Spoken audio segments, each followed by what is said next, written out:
Beale Air Force Base. 1967. U.S. Air Force Captain David Freehoff joins an elite group of pilots flying America's most sophisticated spy plane, the SR-71. I was an SR-71 pilot for 4.5 years. The aircraft, as far as performance went, it was an hour from coast to coast. It would warp your mind with that kind of performance. And you just felt so proud that you had an opportunity to fly that airplane and to be a part of that unit and those people. It was family. No one is surprised when the military assigns such an elite pilot to duties at America's most top-secret Air Force base. I worked at Area 51 for 6 years, from 1979 till 1985. You had to have a special clearance, a top-secret SBI, Special Background Investigation. Fortunately, I had gotten that while I was flying the SR, so it was an easy transition for me to move from the SR-71 and my clearances and all over into Area 51. Along with his colleagues, Freehoff commuted each day from McCarran Airport in Las Vegas to Area 51 using a mysterious government carrier named Janet Airlines. One of the great stories about Area 51 comes from engineer T.D. Barnes. Here's what he said. If there are UFOs being reverse engineered at this base, I wouldn't know about it because you flew out in an airline, Janet Airlines, and the windows were blacked out, so you didn't know where you were going.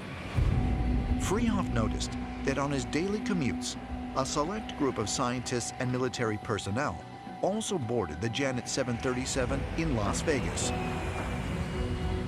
When the plane landed at Area 51, this group boarded a bus and headed to an even more secretive facility codenamed Site 4, or S4. When I was there, we knew about S4, but we didn't know what they did. All we knew is there were certain people that got on the 737 in the morning, and we got to Area 51, they would take and go off in a different direction in a bus, and then we went on to the north, going up towards the hangars. Freehoff never knew exactly what was going on at Site 4 during his time at Area 51. But when he heard Bob Lazar's story years later, he found that Lazar's description of flying to Area 51 on a Janet 737 and traveling to S4 rang true in every detail. When I heard Bob Lazar describe getting on the 737 and fly to Area 51 and get off and go through the terminal and go to S4, and everything he talked about and the way he put it, he sounded totally believable to me. Critics contend that no actual eyewitnesses have ever come forward to confirm that Lazar worked at Area 51, much less at Site 4. But Freehoff claims otherwise. I know people that had worked for me that after I left there, they had seen Bob Lazar there, and they admitted that to me recently.